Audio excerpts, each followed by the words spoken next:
Hello and welcome to One India. You're watching World News. I am Pankaj Mishra. As has been the case for long now, the Middle East stands on a razor's edge. Satellite imagery, strategic refusals, nuclear ambiguity, and much more.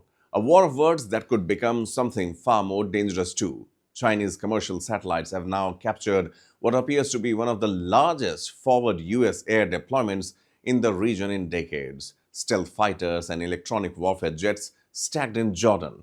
Is this deterrence or a quiet preparation? We begin with the images that are now setting off geopolitical tremors. Chinese high resolution satellites have revealed a striking development. At Muwaffaq Salti Air Base in Jordan, US forces have concentrated 18 F 35 Lightning II stealth fighters and 6 EA 18G Growler electronic warfare aircraft clearly visible on the tarmac. The imagery captured in late January and early February of 2026 points to a significant American air presence, one that military analysts describe as rare in scale. This is not routine rotation. This is concentrated capability. So the question is simple. Is this a signal to Tehran or preparation for escalation? Let's go to the first report. Chinese high-resolution satellites have just exposed something jaw-dropping. U.S. forces are stacking advanced fighter jets right in Jordan's Muwaffaq Salti Air Base. We're talking 18 F-35 Lightning II stealth fighters and 6 EA-18G Growler electronic warfare jets parked on the tarmac, all in plain view. This is one of the largest U.S. air concentrations in the Middle East in decades, and it's happening amid skyrocketing tensions with Iran. The Mizar Vision satellites, capturing images in late January and early February 2026, reveal a significant U.S. military presence. Among the aircraft observed are 18 to 30 F-35 Lightning II stealth fighters capable of deep strike and low observable operations, and 6 EA-18G Growler jets designed to jam radars and suppress enemy air defenses. Additionally, over 24 F-15E Strike Eagle multi-role fighters are positioned for long-range strike missions. Supporting operations, other aircraft such as A-10 Thunderbolt II, MQ-9 Reaper, C-17 Globemaster III, and C-130 Hercules provide surveillance and logistical support. The base's air defenses include THAAD and Patriot missile batteries, protecting against potential missile threats. The sheer concentration of aircraft and defensive systems underscores that Washington is taking preparations for potential conflict very seriously. Timeline of the buildup. Late January, F-15Es and Growlers start arriving. Over 40 heavy airlifters deliver supplies. Feb 2 through 9, surge in aircraft including C-17s and more Growlers, THAAD imagery released publicly. Feb 10 through 11, Patriot batteries and MQ-9 drones added. Feb 16 through 17, 18 F-35As arrived from RAF Lakenheath, UK. USS Abraham Lincoln Carrier Group enters Arabian Sea. February 19th, reports of 500-plus U.S. jets in the region, with USS Gerald R. Ford en route to Israeli waters. This isn't just a buildup, it's the largest forward deployment of U.S. air power in the region since the 2003 Iraq invasion. Muwaffaq Salti has become a strategic hub closer to Iran than previous bases. Growlers suggest the U.S. is ready to counter Iran's upgraded air defenses. Public Chinese satellite releases add a space-enabled transparency factor, potentially giving Iran real-time insight into U.S. movements. The concentration of high-value jets raises the stakes, making miscalculations extremely dangerous. With stealth fighters, electronic warfare jets, and heavy air defenses all lined up in Jordan, the Middle East is on edge. Is this purely deterrence or the prelude to something bigger? The next moves could change the balance of power in the region. British Prime Minister Keir Starmer has reportedly blocked a request from US President Donald Trump to use British-controlled air bases for any preemptive strike on Iran. According to British media reports, London denied access to RAF Fairford in England and Diego Garcia, the strategic British territory in the Indian Ocean. Both bases have historically served as critical US staging posts for long-range bomber operations. Starmer's reported reasoning, allowing such access, could breach international law. Here's the full report.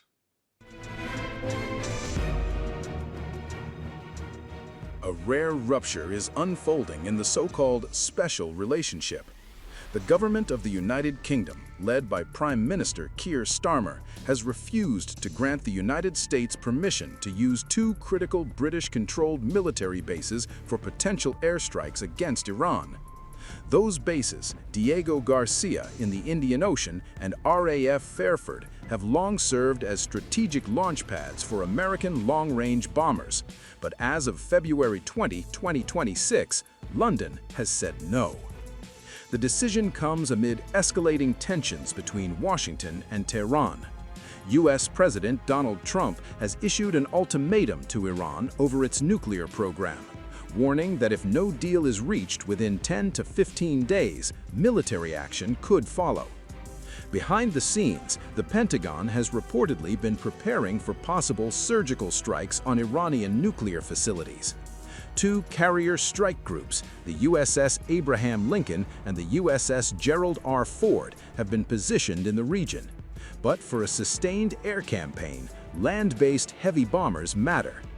Diego Garcia offers long runways, refueling infrastructure, and a strategic midpoint between Europe and Asia.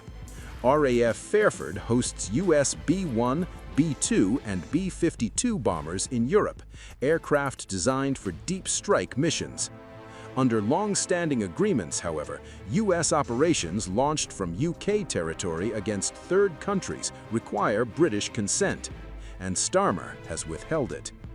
British officials argue that authorizing preemptive strikes could expose the UK to accusations of complicity in an internationally wrongful act. Their position: diplomacy must be exhausted first. Iran must never acquire a nuclear weapon, but military action without clear legal grounds, they suggest, is a red line. The dispute is further entangled with the controversial Chagos Islands deal. London plans to transfer sovereignty of the islands to Mauritius while securing a 99-year lease on Diego Garcia at an estimated cost of £35 billion. Initially, Trump backed the arrangement, but after the UK refusal, he publicly withdrew support, calling the deal a big mistake and explicitly linking it to the potential need to use Diego Garcia and RAF Fairford in any confrontation with Iran. What was once a technical basing issue has now become political leverage. If the U.S. proceeds without access to these facilities, its operational flexibility shrinks. Carrier-based aircraft have limits in range and payload compared to heavy bombers. Alternatives in the Gulf or Europe could be used, but at higher logistical cost and potentially greater diplomatic friction. Meanwhile, Iran has warned of uncontrollable consequences if strikes occur, raising fears of retaliation through missile attacks, drone swarms, or proxy forces across the region. For the UK, the stakes are equally high. Support Washington too quickly, and London risks legal and political fallout at home and abroad. Refuse, and the transatlantic alliance strains under the weight of public disagreement. This moment underscores a deeper shift. The UK-US alliance has weathered wars in Iraq and Afghanistan, intelligence cooperation, and decades of joint military planning. But this dispute, public, strategic, and tied to nuclear brinkmanship, signals a more transactional and volatile phase. The next 10 days could determine whether diplomacy prevails or whether the Middle East edges towards another confrontation. At the heart of it lies a fundamental question. Is this a temporary disagreement between alliance or the beginning of a more profound recalibration of Western power and partnership? Israeli Prime Minister Benjamin Netanyahu has issued a stark warning to Iran. Speaking at a military cadet graduation ceremony, Netanyahu declared that if Iran attacks Israel, it will face a response, quote unquote, they cannot even imagine. He did not specify the nature of that response, but Israel is widely believed to possess between 80 to 90 nuclear warheads, maintaining a long standing policy of deliberate ambiguity. Here's the ground situation. War rhetoric in the Middle East has intensified once again. Speaking at an IDF officer cadet graduation ceremony on February 19, 2026, Israeli Prime Minister Benjamin Netanyahu delivered one of his starkest warnings yet to Iran. "We are prepared for any scenario," he declared. "And one thing is certain, if the Ayatollahs make the mistake of attacking us, they will experience a response they cannot even imagine." The message was unmistakable. Israel is no longer signaling restraint. Netanyahu emphasized that Israel is operating side by side with its major ally, the United States, an apparent reference to coordination with U.S. President Donald Trump amid rising tensions over Iran's nuclear program. We are operating in very close coordination and cooperation with our greatest ally, the United States of America. I have made it absolutely clear to my friend, President Trump, the fundamental principles that in Israel's judgment must guide any future negotiations with Iran. We are prepared for any and every scenario. And one thing is absolutely certain. If the Ayatollahs make a mistake and attack us, they will experience a response that they cannot even begin to imagine. He went further, signaling a doctrinal shift. "The era of deterring danger is over," Netanyahu said, declaring an end to what Israel calls Mabam, the campaign between wars. For years, that doctrine involved limited, often covert strikes designed to contain threats without triggering full-scale conflict. Now, the tone has changed. There is no longer the concept of hiding like a villa in the jungle, he warned. If you do not go into the jungle will come to you. The speech comes amid a volatile regional backdrop.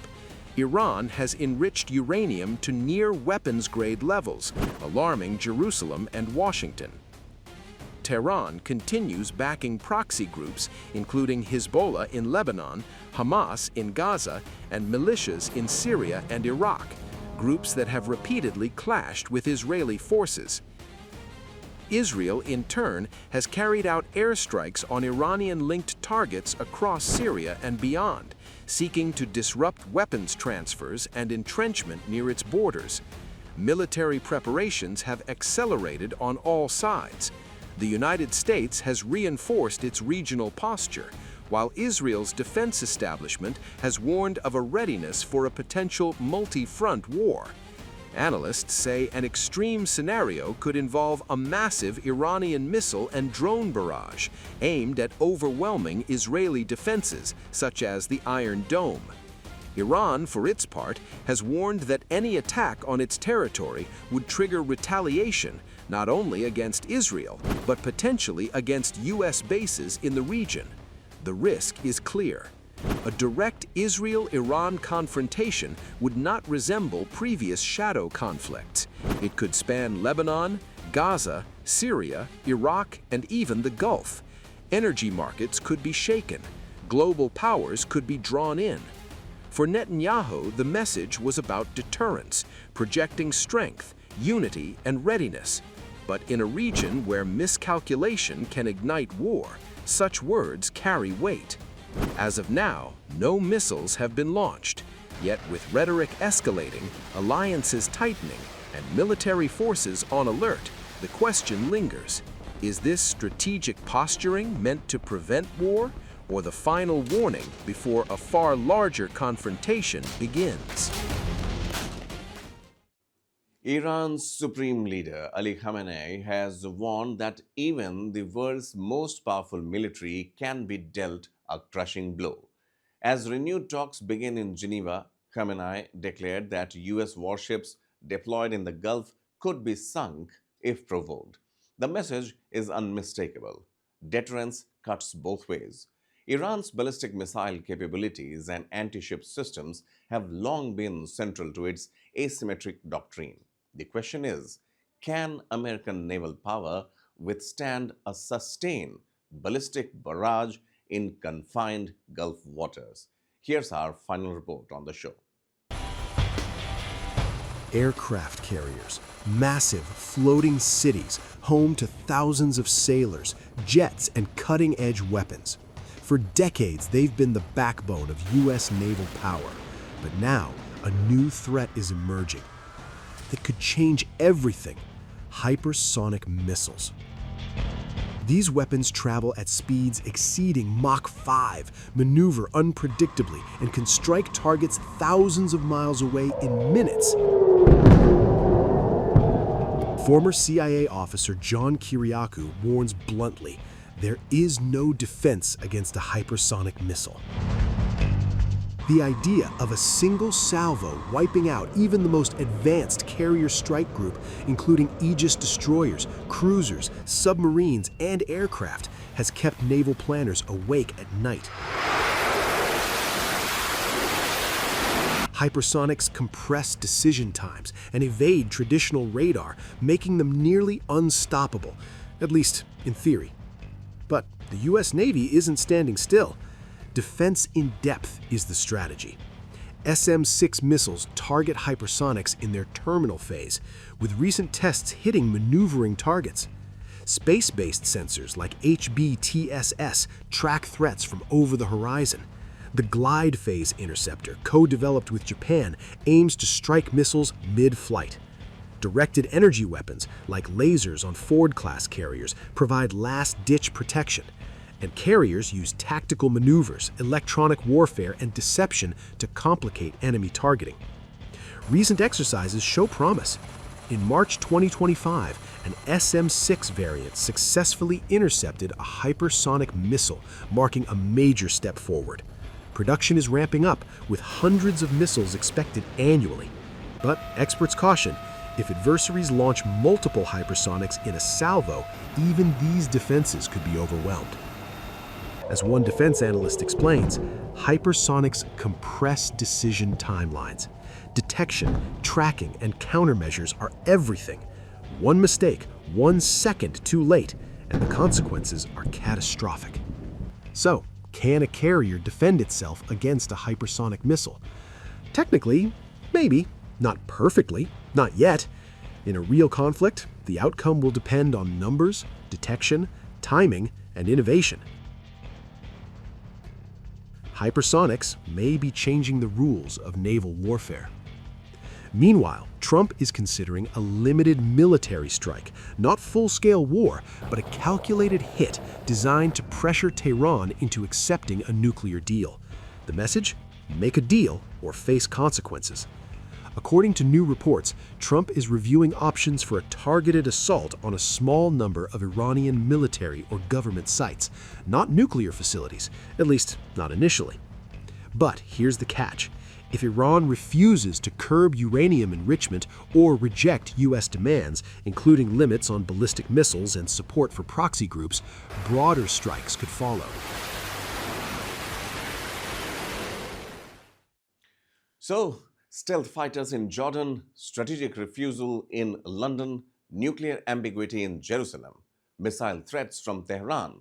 Diplomacy may be alive, but so is deterrence. And in the Middle East, history shows that when military assets move faster than negotiations, the margin of error narrows dangerously. We will continue to track every development. Thanks for watching World News.